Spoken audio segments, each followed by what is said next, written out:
موسم بھی بہت بہترین ہے.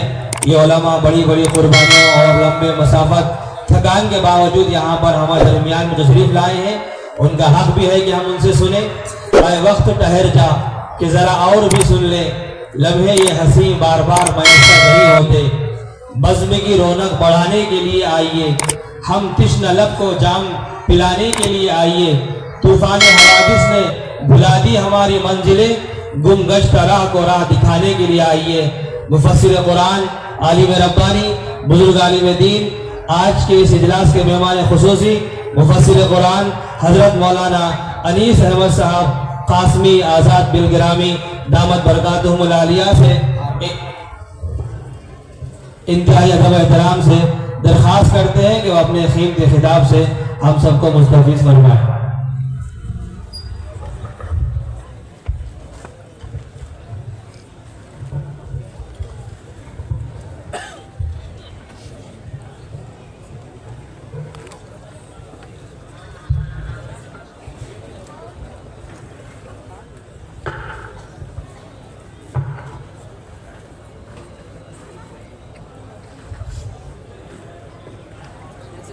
السلام علیکم ورحمۃ اللہ وبرکاتہ. بسم اللہ الرحمن الرحیم. الحمد للہ الذی انزل علی عبده الکتاب ولم یجعل له عوجا وتبارک الذی جعل فی السماء بروجا وجعل فیها سراجا وقمرا منیرا. وأشهد أن لا إله إلا الله وحده لا شريك له له الملك وله الحمد وأكبره تكبيرا. وأشهد أن سيدنا ومولانا محمدا عبده ورسوله الذي أرسل إلى الناس كافة بشيرا ونذيرا. وصلى الله تعالى عليه وعلى آله وأصحابه وأزواجه وذرياته وبارك وسلم تسليما كثيرا كثيرا. أما بعد، فأعوذ بالله من الشيطان الرجيم. بسم الله الرحمن الرحيم. إن هذا القرآن يهدي للتي هي أقوم ويبشر المؤمنين الذين يعملون الصالحات أن لهم أجرا كبيرا. حضرات علماء کرام، مشائخ عظام، میرے دینی اور اسلامی بھائیوں، عزیز طلباء اور پیارے بچوں اور پردہ نشین خواتین ملت، یہ ہماری اور آپ کی سعادت مندی اور خوش بختی ہے کہ آج ہم اور آپ ایک ایسے نورانی، بابرکت اور مقدس اجلاس میں شریک ہیں جسے تکمیل حفظ قرآن کے عنوان سے منعقد کیا گیا ہے.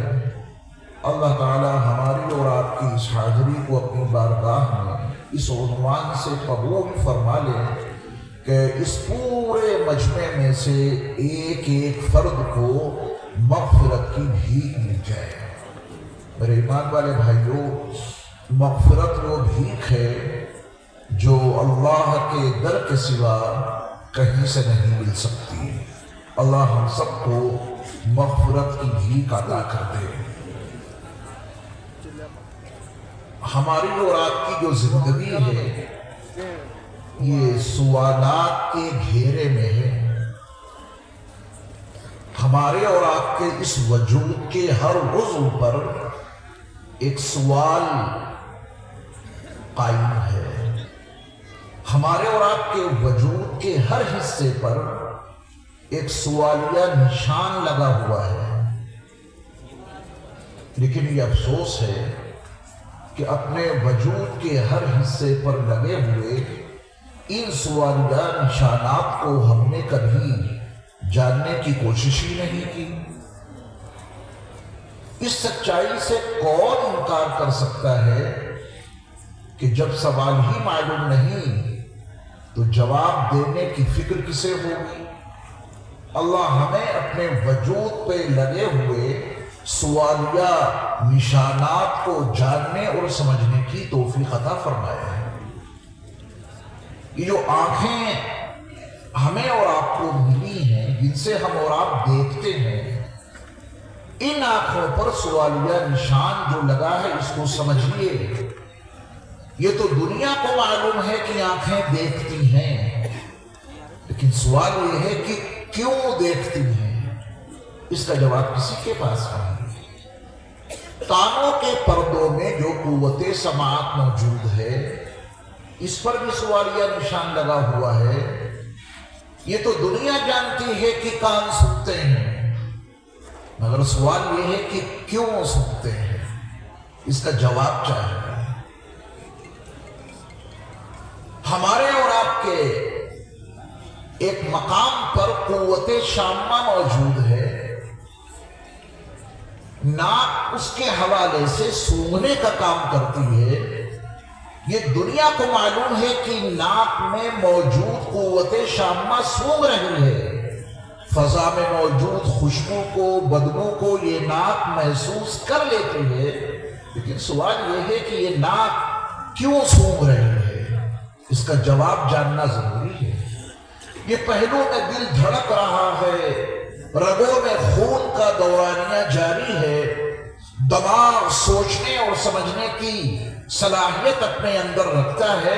اپنے وجود کے ایک ایک عضو پر یہ سوالیہ نشانات لگائیے اور پھر یہ سوچئے کہ یہ سب کچھ ہو تو رہا ہے، لیکن کیوں ہو رہا ہے؟ جس دن آپ کو اس کا جواب مل گیا، رب کعبہ کی قسم، اسی دن آپ کو اپنے رب کی معرفت حاصل ہو جائے۔ ایک بہت بڑا مشہور فلسفی، بلکہ یوں کہیے کہ فلسفے کا بانی سیدنا عیسیٰ علیہ السلام سے 470 سال پہلے وہ یونان کی سرزمین پہ پیدا ہوا تھا۔ سقراط اس کا نام تھا۔ اس کے والد سنتراش تھے۔ یونان کی ایک مکمل تاریخ ہے، بت پرستی کے حوالے سے آپ پڑھیں گے تو دم رہ جائیں گے۔ سقراط کے والد بھی بت پرست تھے، بت تراش بھی تھے۔ تمثیل سے تفہیم میں تسہیل ہوتی ہے، مثال دے دینے سے بات ذرا آسانی سے سمجھ میں آ جاتی ہے۔ تو میں سقراط کے والد کا ایک عمل، سقراط کا سوال اور اس کے والد کا جواب دے کر ہم اور آپ مل جل کر کسی مقام پر پہنچنے کی کوشش کریں گے انشاءاللہ۔ ایک کافی بڑی پتھر کی چٹان تھی۔ سقراط کے والد کے ہاتھ میں ہتھوڑا اور چھینی۔ سقراط کے والد نے اس چٹان کو چھیلنا شروع کیا، کاٹنا شروع کیا۔ سقراط کے والد کے اس تراش خراش کے نتیجے میں کچھ وقفے کے بعد اس چٹان میں سے شیر کا چہرہ ظاہر ہو گیا۔ اس میں آنکھیں، ناک، جبڑا، پورا چہرہ سامنے آ گیا۔ سقراط کے والد کی تراش خراش کا عمل جاری رہا۔ کچھ وقفے کے بعد اس میں سے شیر کی گردن دکھائی دینے لگی۔ کچھ اور وقفہ گزرا، سامنے کے دونوں پیر ظاہر ہو گئے۔ سقراط کے والد کی اس خراش تراش کے نتیجے میں کچھ عرصے کے بعد، کچھ وقفے کے بعد شیر کا پیٹ، پچھلے پیر اور دم نمودار پورا شیر نظر آنے لگا۔ سقراط نے اپنے والد سے جو سوال کیا اس کو توجہ سے سنیے گا تاکہ اس کا جواب ہمیں اور آپ کو کسی منزل تک پہنچا دے۔ سقراط نے اپنے والد سے پوچھا کہ ابا جان، کیا یہ شیر اس چٹان میں تھا کہ باہر نکل آیا؟ سوال معقول ہے۔ ابھی تک تو سقراط کی نگاہوں میں ایک پتھر کی چٹان ہی تو تھی، اب اس میں سے شیر دکھائی دینے لگا تو سقراط کا سوال نہایت معقول ہے۔ اس نے کہا کہ ابا جان، یہ شیر کیا اس چٹان کے اندر تھا جو نکل آیا؟ سقراط کے والد نے کہا کہ نہیں بیٹے، یہ شیر میرے ذہن میں تھا، جسے میری تراش خراش نے اس کے اندر ظاہر کر دیا۔ سقراط کے والد کے اس جواب سے آپ یقیناً متفق ہوں گے۔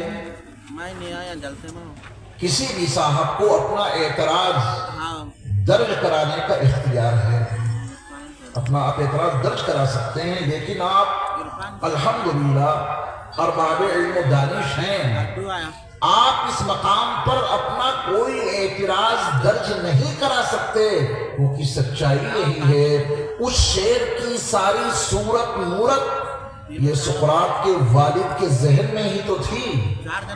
ہتھوڑے کی ضرب معقول ضرب بالترتیب ضرب نے چھیلی کے حوالے سے سقراط کے والد کے ذہن میں موجود شعر اس چٹان کے اندر سے ظاہر کر دیا۔ اگر آپ نے اس تمثیل سے کچھ سبق لیا تو قرآن مجید کی وہ آیت بڑی آسانی سے ہماری اور آپ کی سمجھ میں آ جائے گی کہ باہر کچھ نہیں۔ پہلے میں کچھ مضمون اور عرض کر دوں پھر قرآن کی آیت سناؤں گا۔ خارج میں کچھ نہیں، نہ باہر خیر ہے نہ باہر شر ہے، کچھ بھی نہیں ہے باہر۔ کائنات میں جتنی رنگینیاں ہمیں اور آپ کو نظر آ رہی ہیں، کیا کائنات کی یہ رنگینیاں اس وقت بھی تھیں جب اللہ نے ابا آدم کو یہ دنیا ان کے حوالے کی تھی؟ یہ دنیا اللہ تعالیٰ نے جب ہمارے اور آپ کے باپ آدم علیہ السلام کے حوالے کی تھی، اس وقت تو اس دھرتی پر ایک جھوپڑی تک نہیں تھی۔ یہ دنیا آج ہمارے اور آپ کے سامنے جن رنگینیوں کے ساتھ موجود ہے، یہ قمقمے روشن ہیں۔ اگر کہیں باہر تھے تو آپ بتائیے کہاں تھے؟ کسی کرسی پر میں بیٹھا ہوں، یہ کرسی باہر تھی؟ نہیں۔ یہ مائک جس سے میں خطاب کر رہا ہوں، یہ باہر تھا؟ نہیں۔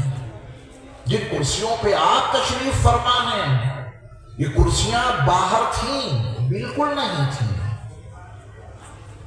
نہ باہر کوئی خیر ہے نہ باہر کوئی شر ہے، جو کچھ ہے وہ ہمارے اور آپ کے اندر ہے۔ اندر کی چیز جب باہر نکالیں گے تو وہ چیز وجود پذیر ہو جائے گی۔ جو اندر خیر ہے اسے باہر نکالیں گے تو خیر وجود میں آئے گی، اور اندر جو شر ہے جب اسے باہر نکالیں گے تو باہر شر وجود میں آئے گا۔ چلیے میں آپ سے بہت آسان لفظوں میں یہ سوال پوچھ رہا ہوں کہ یہ دارالعلوم بلال پور یہ باہر تھا یا اندر؟ اندر تھا۔ کسی اللہ والے کے ذہن میں پورا خطبہ استقبالیہ آپ نے سنا، اور میں نے بھی ان اللہ والوں کا تذکرہ ہوا جن کے ذہنوں میں یہ دارالعلوم تھا، ذہن سے باہر نکالا تو پوری تعمیر آپ کے سامنے موجود ہے۔ یہاں کوئی مسجد بھی ہوگی یقیناً، وہ مسجد کہیں باہر سے تھی پہلے سے موجود؟ کیا اس مسجد کے وجود کو اللہ رب العزت والجلال نے پوری مسجد آسمان سے اتاری، یا زمین کے اندر سے وہ مسجد نمودار ہوئی؟ یہ مسجد نہ آسمان سے اتاری گئی، نہ یہ مسجد زمین کے مضبوط سینے کو چاک کر کے باہر آئی۔ یہ مسجد تو کسی کے ذہن میں تھی تو پھر یہ باہر آئی۔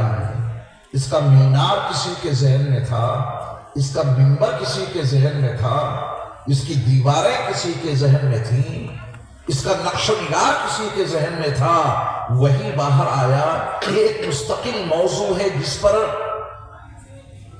جس کو واضح کرنے کے لیے میرے اپنے وجدان کے مطابق کم از کم 45 منٹ تو چاہیے جس میں اس موضوع کو خوب قاعدے سے نکھارا جا سکے۔ لیکن میری ان مختصر سی معروضات کے تناظر میں آپ نے اس حقیقت کو ضرور سمجھ لیا ہوگا کہ باہر کچھ بھی نہیں ہے، جو کچھ ہے وہ ہمارے اندر ہے۔ ایک دو باتیں اور عرض کیے دیتا ہوں۔ یہ شراب باہر تھی یا اندر؟ اندر تھی۔ میرے رب نے تو انگور پیدا کیے، انگور بنائے۔ ابھی رمضان کا ماہ آنے والا ہے، ماہ رمضان میں روزے داروں کے دسترخوان پہ انگور ہونے چاہیے، دن بھر کے بھوکے پیاسے کھائیے تاکہ خون جلدی بنے، طاقت حاصل ہو۔ لیکن کسی انسان کے ذہن میں شراب تھی، اس ظالم نے میرے رب کے بنائے ہوئے انگوروں سے شراب بنا ڈالا۔ باہر کہیں کوئی قتل ہے کیا؟ قتل ہو جاتے ہیں، یہ قتل باہر ہے یا اندر؟ پہلے وہ قاتل اس انسان کو اپنے ذہن میں قتل کرتا ہے، پہلے ذہن میں قتل کرتا ہے، ذہن میں ریکنگ کرتا ہے، منصوبہ بناتا ہے، یہ کروں گا وہ کروں گا پھر ایسے مار دوں گا۔ پہلے وہ اس انسان کو اپنے ذہن میں قتل کر دیتا ہے، اپنے ذہن میں اس انسان کو پہلے قتل کرتا ہے، بعد میں وہ قتل باہر وجود میں آ جاتا ہے۔ اس مضمون سے متفق ہیں آپ لوگ؟ اب قرآن کی ایک آیت دیکھیں، میرے رب نے یہی سارا مضمون ان آیات میں بیان کیا ہے۔ وَنَفْسٍ وَمَا سَوَّاهَا فَأَلْهَمَهَا فُجُورَهَا وَتَقْوَاهَا۔ یہ فسق و فجور، تقوی و طہارت کا الہام اللہ رب العزت والجلال نے ہر انسان کے نفس میں کر دیا۔ اندر فسق و فجور بھی ہے، تقوی و طہارت بھی ہے، اختیار کی باغ ڈور حضرت انسان کے ہاتھ میں اللہ نے دے دی۔ ذرا اس باغ ڈور کو بھی قرآن کے الفاظ میں دیکھیں، فَمَنْ شَاءَ فَلْيُؤْمِنْ وَمَنْ شَاءَ فَلْيَكْفُرْ۔ دیکھیے تقوی و طہارت کا سب سے اعلیٰ فرد ایمان ہے، یاد رکھیے گا، تقوی و طہارت کا سب سے اعلیٰ فرد کیا ہے؟ ایمان۔ اور فسق و فجور کا سب سے بدترین فرد یہ کفر ہے، باقی تو گناہ بات کے ہیں۔ اللہ تعالیٰ نے ان دونوں چیزوں کے بارے میں حضرت انسان کو اختیار دے دیا۔ تقوی و طہارت کو باہر لاؤ گے تو ایمان کی شکل بنے گی، فسق و فجور کو باہر لاؤ گے تو کفر بنے گا۔ تقوی و طہارت کو باہر لاؤ گے تو نمازیں وجود میں آئیں گی۔ جو 5 وقت کی نماز ہم اور آپ پڑھتے ہیں یہ باہر ہے یا اندر؟ اندر ہے، اندر ہے تو باہر آ جائے گی۔